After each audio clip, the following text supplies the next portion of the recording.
When Michael died, the house didn't just get quieter. It felt like it lost its pulse. Every creak in the wooden floors, every whistle of wind through the windows, reminded me of how his presence used to fill the gaps. A year later, I've gotten good at moving through it like it's mine alone, but some mornings, I still pause at the empty side of the bed, waiting for warmth that never comes. That Wednesday started like most others. Coffee brewed while I scrolled emails for work, my laptop balanced on the kitchen counter. I've always been the type who finds comfort in structure, and after Michael's death, structure was all I had. The sound of the coffee pot gurgling had replaced his humming in the shower, and the sharp click of my keyboard had replaced his footsteps heading out the door. At 8 sharp, my phone buzzed with a text from Jenna. "How are you holding up today? Want me to bring lunch to the office?" I smiled despite myself. Jenna had been my anchor through the storm, coworker turned best friend, someone who knew when to talk and when to just sit in silence. I typed back quickly, "I'm okay. Deadlines are stacking up, but I'll survive.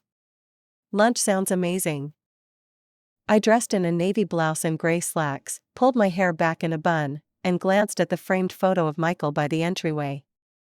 He was grinning, sunburned from that ridiculous hiking trip where he insisted we take the hard trail just to prove we could.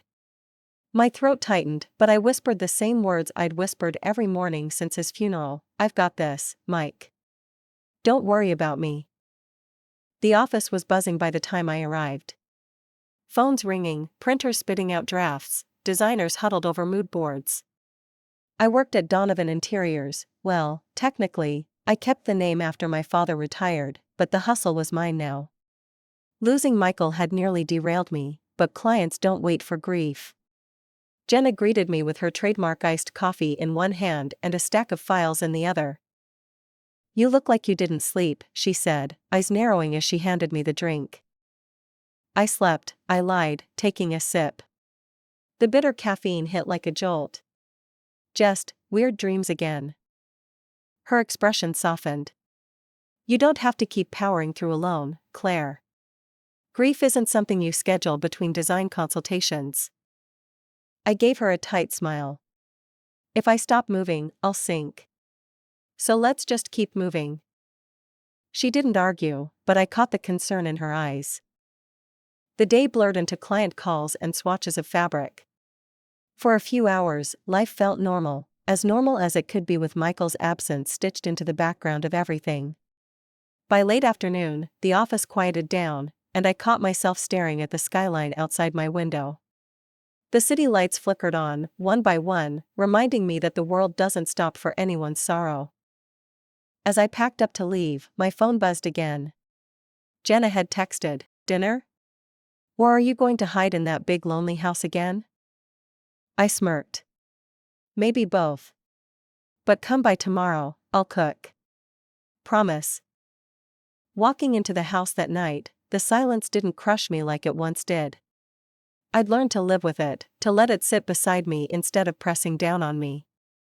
Still, as I turned off the lights and headed upstairs, I couldn't shake the sense that this fragile calm wouldn't last. Something was coming, and I could almost feel it waiting at the edges of my quiet life. It was Friday when the letter arrived. I found it sitting innocently on top of a stack of bills in the mailbox, but the heavy envelope had my stomach twisting before I even opened it. The return address read Harrison and Blythe, attorneys at law. Nothing good ever comes in thick envelopes from lawyers. I carried it inside, set my purse down on the kitchen counter, and stared at it for a full minute before finally tearing it open. Inside was a formal notice, "Ms. Claire Donovan. We are contacting you on behalf of our client, Ms. Vanessa Price, regarding estate matters connected to the late Michael Donovan.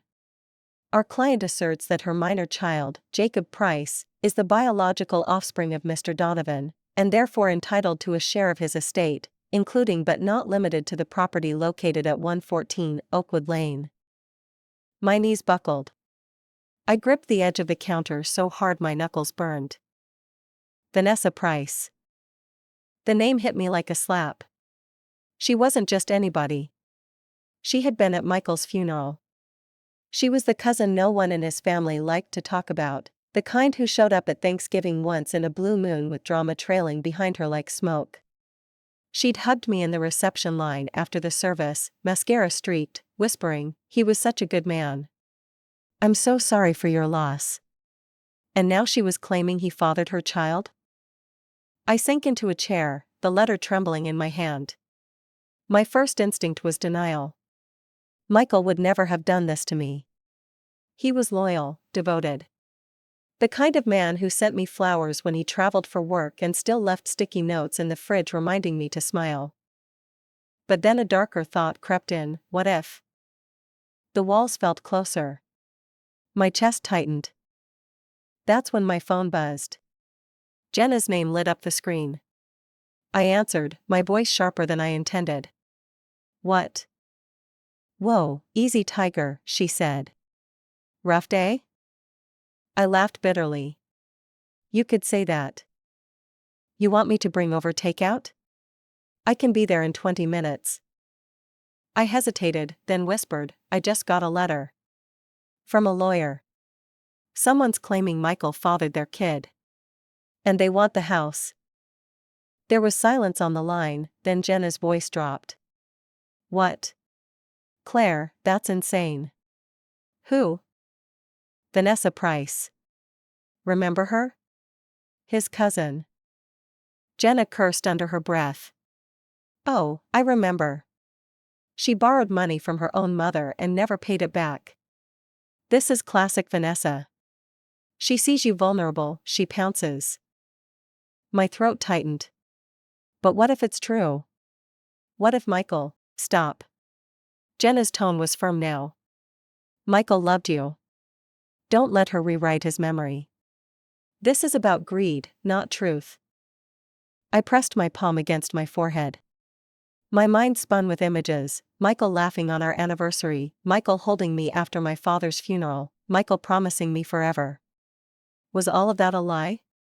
Or was Vanessa just fabricating this to take what wasn't hers? That night, sleep was impossible. Every creak of the house made me sit up. At 3 a.m., I pulled Michael's old box of keepsakes from the closet and searched through it like answers might be tucked inside. Receipts, ticket stubs, love notes, all reminders of the man I knew. No secret life. No hidden betrayals. By morning, my resolve hardened. If Vanessa wanted to play this game, I'd meet her head on. But I wouldn't just defend Michael's name. I'd destroy her lie in the most public, undeniable way possible. I started by watching Vanessa the way you watch a storm, from a safe distance, notebook open, noting the way she moved through rooms and people. The house had become a courtroom in my head, and every whisper felt like evidence. The first thing I learned was that Vanessa loved spectacle. She invited distant cousins over for Sunday pie and then told them, over dessert, how devastated she was about Michael. Her voice was velvet and venom, the kind that makes you lean in and then wish you hadn't. I sat in my car across the street once, watching her through the lace curtains as she smiled and laughed with neighbors, the child, Jacob, on her lap, sticky-cheeked and oblivious to the performance. I visited Harrison and Blythe the next morning. Their office smelled of lemon cleaner and old paper, and Richard Collins, the attorney assigned to the case, looked like the sort of man who took pleasure in small victories. He was polite, precise, and disturbingly calm when I handed him Vanessa's letter. "Ms. Donovan," he said, flipping through the file without embarrassment, "will require DNA evidence to substantiate any claim. Your late partner's biological material would be the most straightforward path." His words were clinical, but my chest felt like someone's fist. "Do you mean, use Michael's stuff?" "Yes. Hair, dental records, tissue, anything with his DNA. If we can match it to the child, it strengthens her claim. If not, it destroys it." He paused. "It's a straightforward legal process." I left the office with a list of options and a number in my head like a countdown. Destroy it. Prove it wrong. Make it impossible for Vanessa to breathe in my world. At home, I rifled through Michael's things with a kind of careful ferocity. Old toothbrushes? Not hygienic, but usable. Razors? Possibly. The coffee filter tin held nothing of use. I found a small shoebox in the back of his closet that smelled faintly of cedar and old cologne. Inside were ticket stubs from movies, napkins with his scrawled jokes, and buried beneath them, a receipt from a dentist appointment, November of the previous year. A dentist receipt. Not glamorous, but it was something. I took photos, called Richard, and asked bluntly, "Can we use this as a lead?" "Potentially," he replied. "Dental records can be useful if we can contact the practice and request a sample. But legally, we'd need consent from the estate holder. Since you're the sole surviving partner named in the will, you can authorize the release." That night Jenna and I sat at my kitchen table like detectives in a bad movie. The lamp cast a warm pool of light over our notes and a half-eaten pizza. She tapped her pen against the margin of my notebook. "You're not going to let her win," Jenna said, and it wasn't a question. "I'm not," I said. The words felt heavier than I'd expected. "But I don't want to just swat her away. I want her collapse. I want the kind of humiliation that sticks." Jenna's eyes sharpened. "We have to be smarter than she is. You don't want to look like you're lashing out from grief." "No," I agreed. "I need incontrovertible proof. Something that makes her claim evaporate the moment it's read aloud." The plan formed in little steps, methodical and surgical. Contact the dental office. Request records. Find anything in Michael's past that proves consistency with his known life. Hire a private lab to run DNA tests if necessary. Keep everything quiet until the right moment. In the days that followed, I became an expert at quiet legwork. I sat in waiting rooms that smelled like antiseptic and watched other people's lives blur past. I made polite calls to small clinics, sometimes using Michael's name and sometimes my own, feeling like an imposter in my own grief.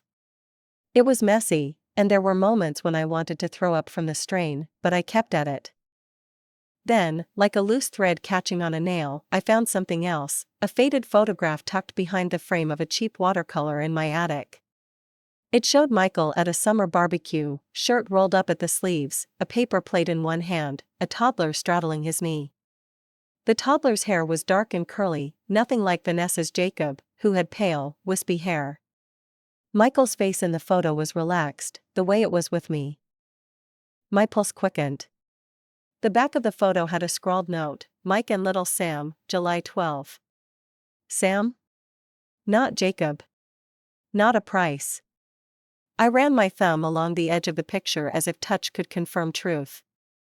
I started to put pieces together. Michael's life had been ordinary. There were no secret children listed in old emails, no hidden bank accounts, no late-night flights to questionable addresses. Vanessa's claim felt increasingly like a stunt, but one that could still do damage if not handled correctly. One evening, as I catalogued what I'd found, my phone lit up with a text from an unknown number. The message was brief: "Stop digging. It's better for you." No signature. No threat beyond the implied.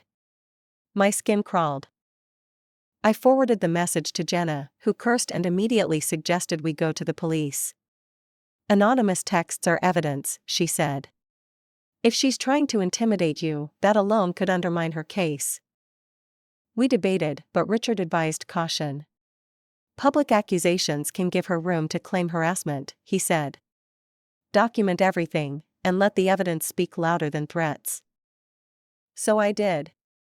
I recorded calls, saved messages, filed copies of everything in a folder labeled case.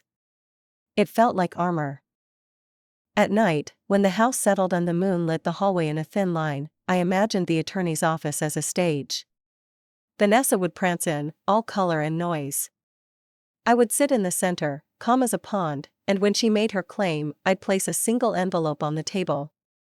Inside would be the truth. And the truth, when it landed, would be a blade. The knock came just after 9 on a Saturday morning. I was still in my robe, clutching a mug of coffee, when I opened the door and found Vanessa on my porch. She didn't look sheepish. She didn't look like someone carrying the shame of an affair or the burden of truth. She looked smug, her lips painted a sharp crimson that matched the flash of her heels. "Claire," she said, like we were old friends. "I thought it was time we talked woman to woman." My stomach nodded. "You've got some nerve showing up here." Her smile widened. "Why wouldn't I? My son deserves his inheritance. You're living in a house that rightfully belongs to him." Jacob stood beside her, tugging at her sleeve, no older than 7. He looked bored, as if he'd been dragged into an errand he didn't care about. His wide brown eyes flicked past me into the hallway, curious. I stepped onto the porch, shutting the door firmly behind me. "Michael would never." "Oh, please," Vanessa cut in, her tone sharp now. "Do you really think you knew everything about him? Men have secrets. He came to me when your marriage was strained." Her words sliced, and for a split second I couldn't breathe. Not because I believed her, but because she knew exactly where to press. "I don't know what you're after, Vanessa, but it's not going to work." She leaned in slightly, her perfume heavy and cloying. "You'll see. Once the attorney confirms the DNA, you'll be packing boxes." She tilted her head, voice dropping to a whisper. "Save yourself the embarrassment, Claire. Just walk away." With that, she turned and walked down the steps, Jacob trailing behind, his sneakers slapping against the wood. My hands trembled so hard I almost dropped my mug. The rest of the day, her words replayed like a broken record. "Do you really think you knew everything about him?" It was the crack in my armor, the seed of doubt. I hated myself for even entertaining it.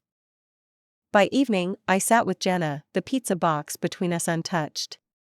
"What if she's right?" I whispered. Jenna set down her soda with a thud.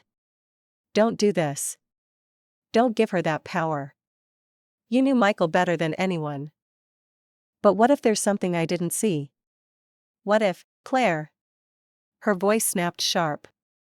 "Listen to me. Vanessa is a parasite. She's feeding on your grief. Don't let her rewrite your memories." I pressed my palms to my face. "I feel like I'm drowning, Jen. Every room in that house whispers his name, and now I can't stop hearing hers too." For the next week, the isolation deepened. Vanessa was making calls to Michael's extended family, stirring whispers that maybe her claim was legitimate. I got a call from Michael's aunt, hesitant and soft. "Claire, honey, are you sure she's lying? We all loved Michael, but men make mistakes sometimes." I hung up on her before my voice cracked. Then the financial strain hit.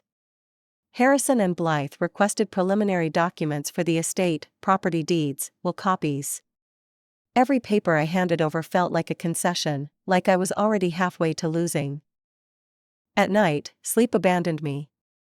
I paced the house until dawn, staring at Michael's photo like it might confess something.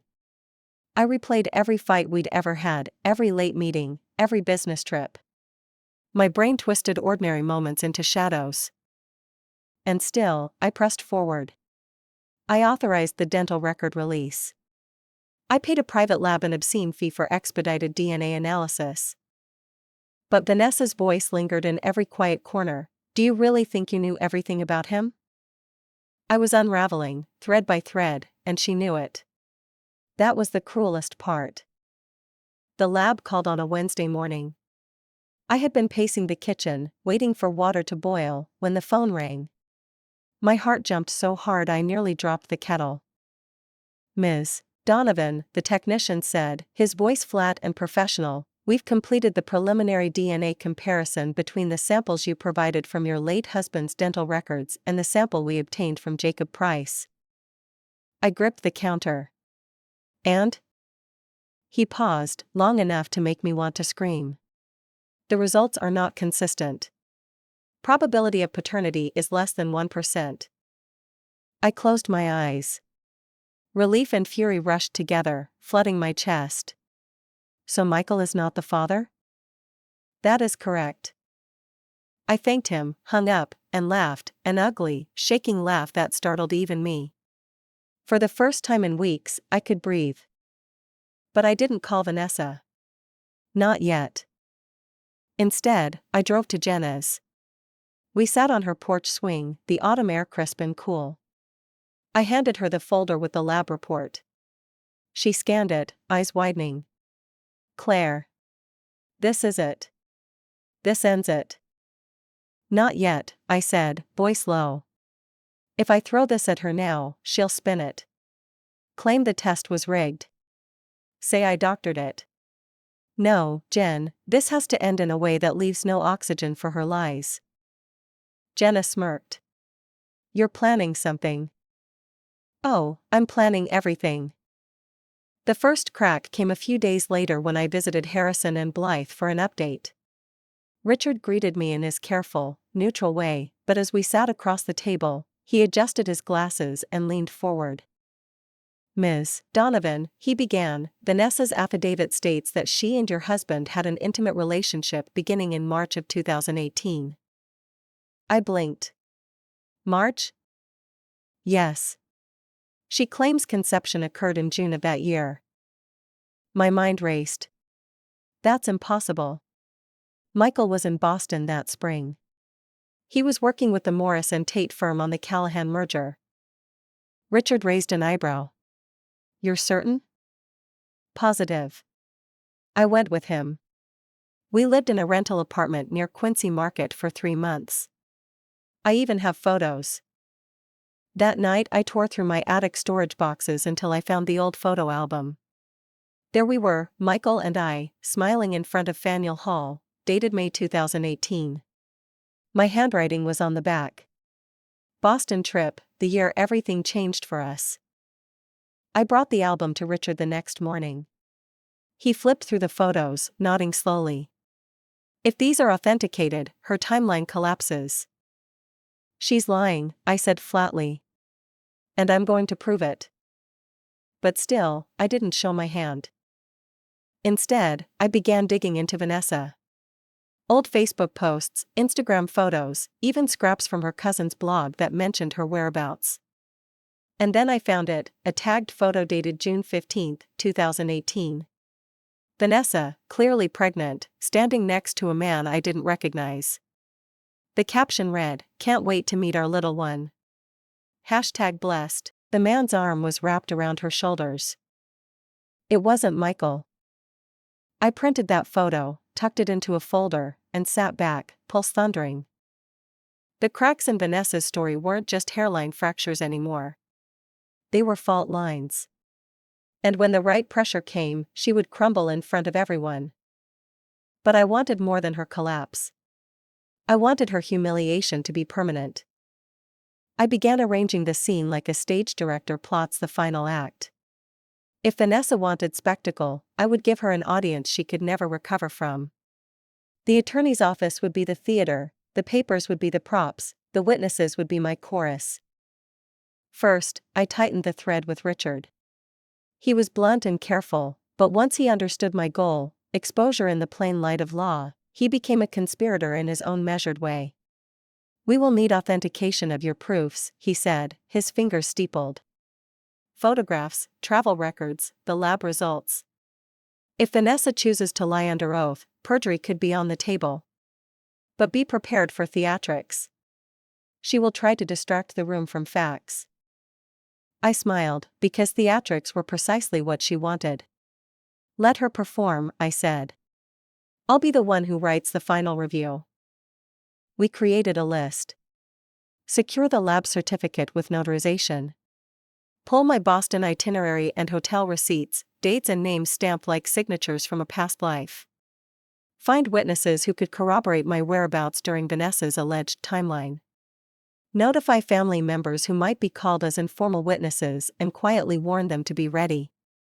Above all, prepare for a parry. Vanessa would likely try to inject doubt by attacking my character, my grief, or my motives. We would be ready. Next, I planned the audience. I wanted the faces to be familiar to her, family members who had watched her at holiday tables, neighbors who had listened to her stories.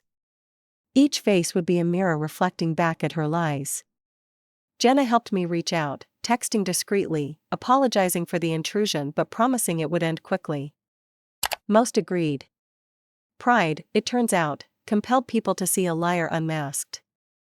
I also secured a small but crucial witness, the barista from the cafe near Quincy Market who remembered Michael and me during that Boston spring. He kept an old loyalty card signed in my name and a Polaroid he'd taken for a small promotion, Mike and Claire, Boston 18, his handwriting said on the back. He would swear that Michael was with me for months in 2018. It was minutiae, but minutiae mattered in court. On a brisk morning, I received another anonymous text, "You're making a mistake." I swallowed down the old panic and forwarded the message to Richard. He filed it. It became another piece of paper in our growing dossier. Then came the hardest part, getting Vanessa to show up. I could not force her, but I could make her own hubris seduce her to the stage. I leaked a rumor in the family group chat about a mediation meeting to discuss the estate at Richard's office. I didn't compose the whole message myself, someone forwarded it after a relative asked for clarification, and the news rippled through the family like a current. Vanessa, hungry for an audience and convinced of her righteousness, couldn't resist. On the day of the meeting, I woke early and dressed in a simple black dress, nothing dramatic. I wanted to look composed, not theatrical. Jenna braided my hair back, her fingers steady as if she were fastening armor. "This is it," she whispered. "You ready?" I nodded, though my throat felt tight. The waiting room smelled like lemons and cheap coffee. Vanessa arrived in a flash of ruffles and red lipstick, Jacob in tow, a manila envelope clutched to her chest like a talisman. She sat with a small smile that announced her victory before the first word was spoken. Richard called the meeting to order and invited everyone into his office.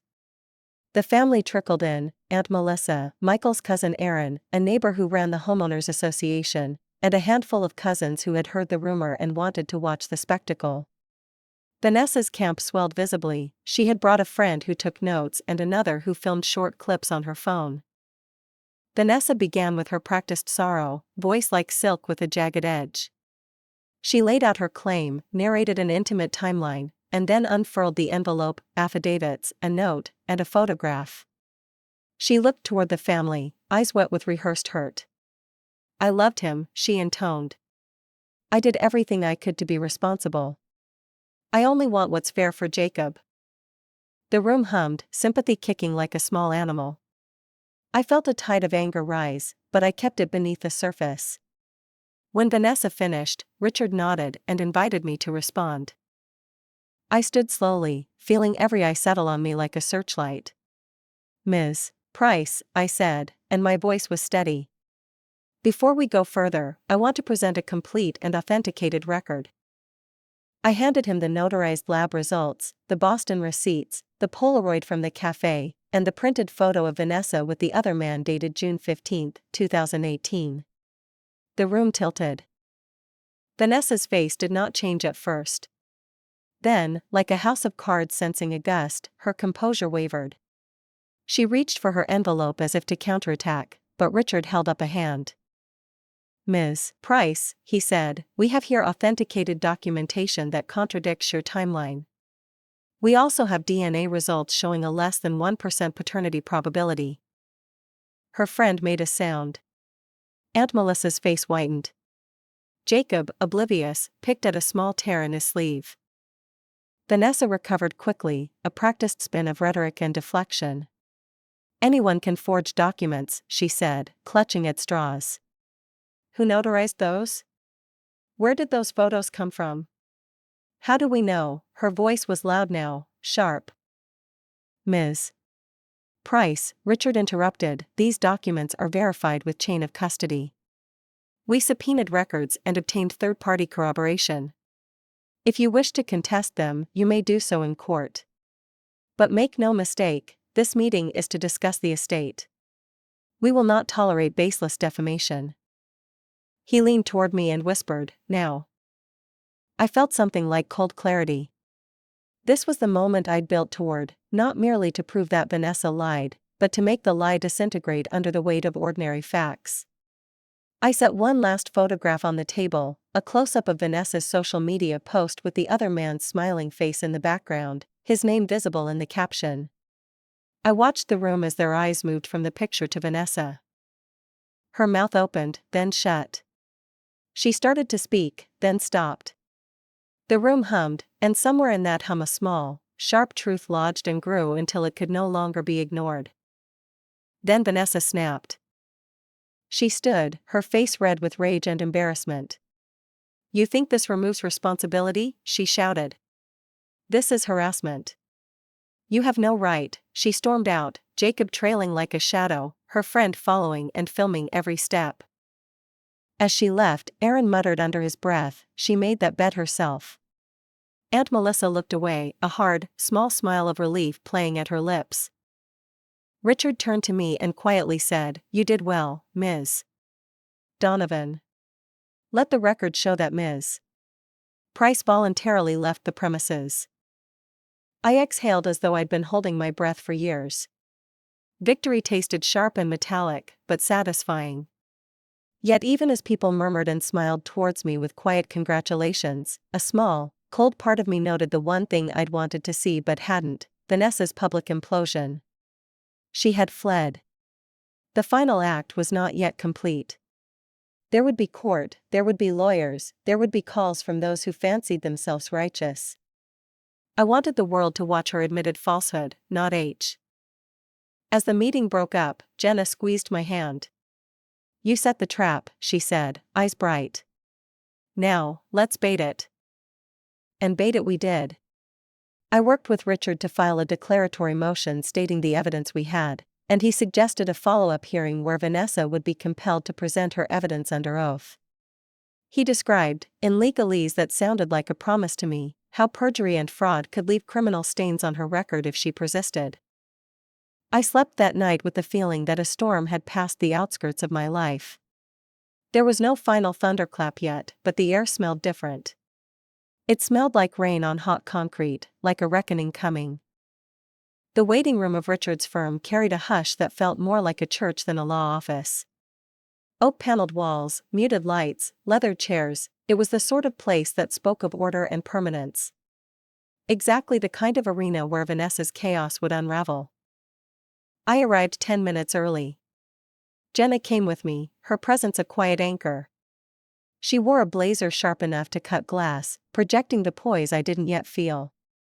My fingers tapped restlessly on the manila folder in my lap, the folder that carried the receipts, the DNA report, and the photographs. Hard paper proof of truth. "Remember," Jenna murmured, "facts speak louder than volume. Don't get dragged into her theatrics." Her warning was timely, because Vanessa arrived in a blaze of perfume and crimson lipstick, Jacob trailing behind her like a reluctant shadow.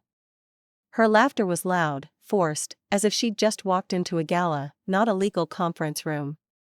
She spotted me instantly and smirked, the corner of her mouth curving upward in provocation. Richard emerged from his office, gray suit immaculate, glasses perched low. He shook hands with each of us but held Vanessa's a second longer than necessary, his eyes cool. "Ms. Price," he said. "Thank you for joining us. Let's proceed." We entered the conference room, where polished wood stretched across a table large enough to seat a dozen. The family was already gathered: Aunt Melissa, Michael's cousin Aaron, 2 neighbors, and even the barista from Quincy Market. Their presence was no accident. Richard had insisted the more neutral observers, the better. They settled into their chairs, eyes curious, whispers hushed. Richard cleared his throat. "We're here today to address conflicting claims regarding the Donovan estate. Each side will have the opportunity to present supporting evidence. Let's begin with Ms. Price." Vanessa stood. She relished the stage like a seasoned actress. Her hands spread wide as she spoke, her tone heavy with practiced grief. She described late-night confessions, whispered promises from Michael, even hinted at supposed letters he had written but never mailed. Then, with a flourish, she opened her envelope and slid a stack of papers across the table. "Here are sworn statements," she announced. "Jacob's right to his inheritance cannot be denied." The room leaned in. Her confidence filled the air like smoke. Richard examined the documents silently, his pen tapping the table once, twice. Then he turned to me. Ms. Donovan. My heart thudded, but I rose. Calm. Measured. Just as we had rehearsed. I appreciate the chance to speak. I have here notarized DNA results that exclude Michael Donovan as Jacob's father. I laid the report on the table, sliding it toward Richard. Gasps rippled around the room. Vanessa stiffened but quickly plastered on her smile. That means nothing, she snapped. Lab errors happen. You could have tampered with the sample. Richard raised a brow. The chain of custody is intact. The sample was handled by the state-accredited facility. Tampering is impossible. I continued, not letting her regain the rhythm. I also have proof that during the time Vanessa claims to have conceived Jacob with Michael, I was in Boston with him. I handed over hotel receipts, stamped itineraries, and finally, the Polaroid photo of Michael and me outside the cafe. Witness testimony corroborates these records. The barista stood, awkward but firm. Yeah, that's them. Spring of 2018. I took that picture for a promo. They were regulars. The silence that followed was electric. Vanessa's face drained of color, then flushed crimson. Her hands trembled as she clutched her envelope. This is a setup, she spat. You're all in on it. She turned to the family, voice rising. Don't you see? She's manipulating everyone. Michael wanted me. He said so. Enough, Richard cut her off, his tone firm. Allegations without evidence are irrelevant. The documents presented here hold legal weight. Ms. Price, unless you can counter with verifiable proof, your claims do not stand. For a moment, Vanessa faltered. Then, with sudden ferocity, she slammed her hand on the table. You think you can erase me? You think a stack of papers changes the truth I lived? Her eyes darted wildly between faces, searching for sympathy. But the room gave her none. Even Jacob looked uneasy, shrinking into his chair. Richard spoke quietly, but his words landed like a gavel. Ms. Price, you have until the court date to provide credible, verifiable evidence. If none exists, I advise you to withdraw your claim before charges of fraud and perjury are pursued. The weight of his words settled like stone. Vanessa stared at him, then at me. Her mouth opened, but no words came. She grabbed Jacob's arm and stormed out, the echo of her heels sharp against the marble floors. When the door shut, the room exhaled as one. Aunt Melissa leaned forward, her eyes meeting mine. You saved Michael's name today, she whispered. Richard adjusted his glasses and stacked the papers neatly. This was only the preliminary round, he warned, though there was a glint of victory in his eyes. Be ready. If she doesn't retreat, the next act will be in court. I sank back into my chair, the adrenaline ebbing, replaced by exhaustion. But beneath it all was a fierce satisfaction. The lie had cracked, publicly, unmistakably. Vanessa might fight on, but her mask had slipped, and everyone had seen it. For the first time since Michael's death, I felt like justice wasn't just possible, it was inevitable. The courthouse smelled of polish and dust, that strange mix of history and bureaucracy. Sunlight slanted through tall windows, cutting the air into golden beams. I sat in the second row behind Richard's table, my hands clenched in my lap. Jenna pressed close beside me, a silent shield. This was no rehearsal now, this was the stage Vanessa could not flee. A judge presided, transcripts were typed in real time, and every lie carried the weight of perjury. Vanessa entered with Jacob, her stride confident but her eyes restless. She had dressed carefully, black skirt suit, pearl earrings, a scarf draped just so. A performance, as always. She smiled toward the gallery, but it faltered when she saw the barista seated in the witness section, and Aunt Melissa staring her down from across the aisle. The bailiff called the session to order. Judge Harris, stern-faced, gray hair cropped close, adjusted his glasses. This is the matter of Price versus Donovan, concerning inheritance claims. Counsel, you may begin. Richard rose first, crisp and methodical. He laid out the sequence of events: Vanessa's assertion of paternity, the contested estate, and the introduction of evidence proving otherwise. Each word was clipped, steady, and deliberate. He passed up the DNA report, the notarized receipts, the Polaroid, and the authenticated social media post. The judge accepted them with a nod, his pen scratching notes. When Richard sat, Vanessa's lawyer, a man named Conway, strode forward. "Your Honor, my client wishes to testify personally. She is confident her truth will withstand scrutiny." The judge's gaze was flat. "Very well. Ms. Price, please take the stand." I held my breath as Vanessa swore the oath. Her voice wavered just slightly on the truth, the whole truth, and nothing but the truth. Conway led her gently. "Ms. Price, tell the court about your relationship with Michael Donovan." She launched into her script, the same well-rehearsed lines she had spun before: Michael's secret affection, nights of whispered promises, a bond hidden from the world. Her voice softened, catching strategically on emotion. She even dabbed her eyes with a tissue. But under oath, details became traps. Dates blurred. Names contradicted earlier claims. Richard scribbled furiously, marking every inconsistency. Finally, Richard rose for cross-examination. His tone was cool, almost bored, but each question cut cleanly. "Ms. Price, you testified that you conceived Jacob in June of 2018 with Michael Donovan. Correct?" "Yes," she said, lifting her chin. Richard slid the Polaroid onto the evidence screen, magnified for the courtroom. "Yet this photograph places Michael in Boston with Ms. Donovan at the same time. The cafe owner here has corroborated this." Her face tightened. "He could have traveled back. Do you have any record of that? A flight ticket, a hotel booking, anything?" Silence. Richard didn't press the silence. He let it hang. Then he struck again. "You also testified that Michael acknowledged Jacob as his son in writing.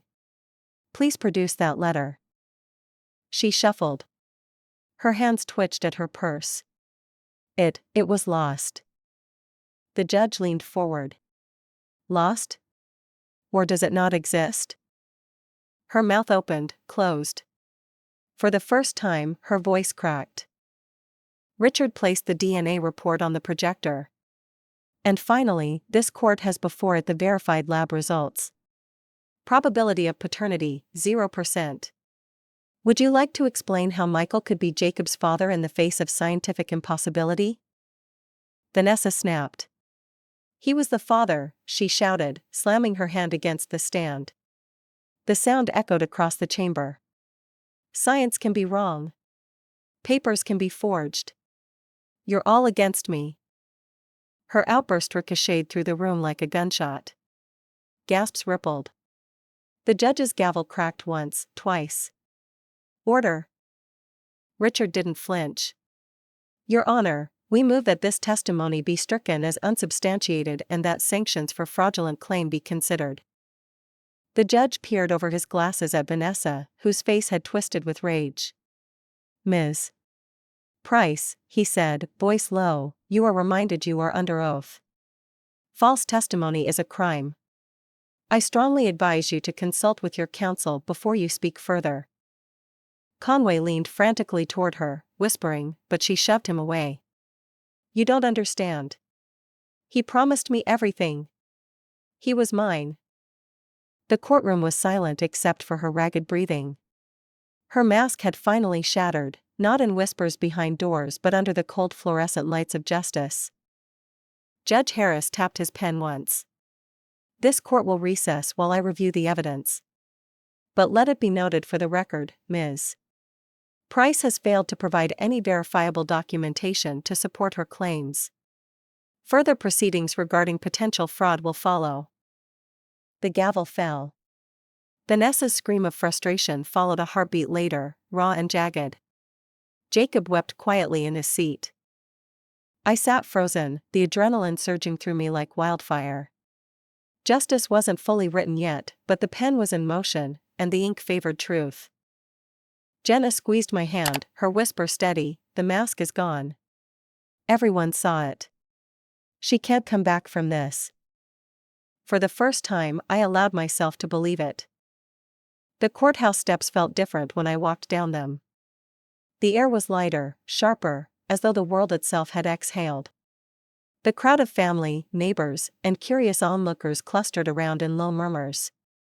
Everyone had seen it, Vanessa's implosion under oath, the unraveling of her performance. She didn't leave immediately. For a while, she lingered on the courthouse lawn, pacing like a caged animal.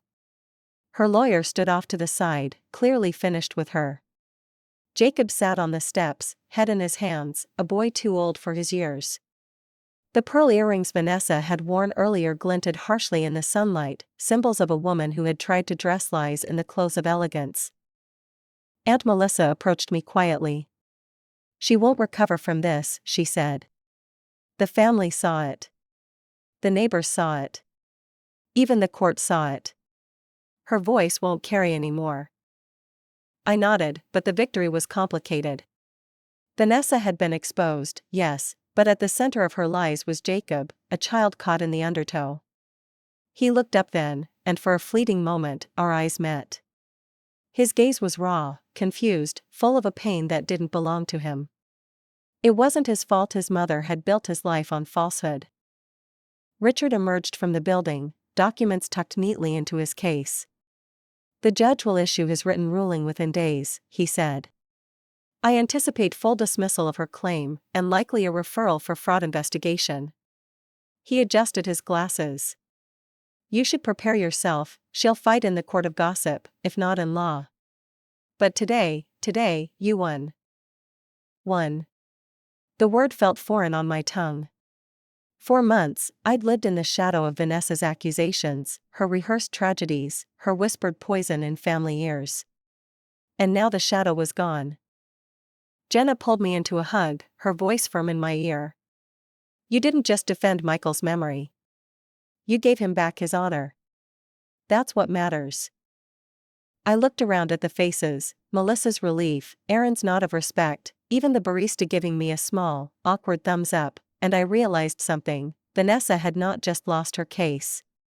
She had lost her audience. The performance had ended, the curtain dropped, and the applause was not hers. Vanessa finally stormed away, dragging Jacob by the arm, muttering curses that carried in the wind. But instead of the power she once held, there was only bitterness. Her empire of lies had collapsed, brick by brick, under the weight of truth.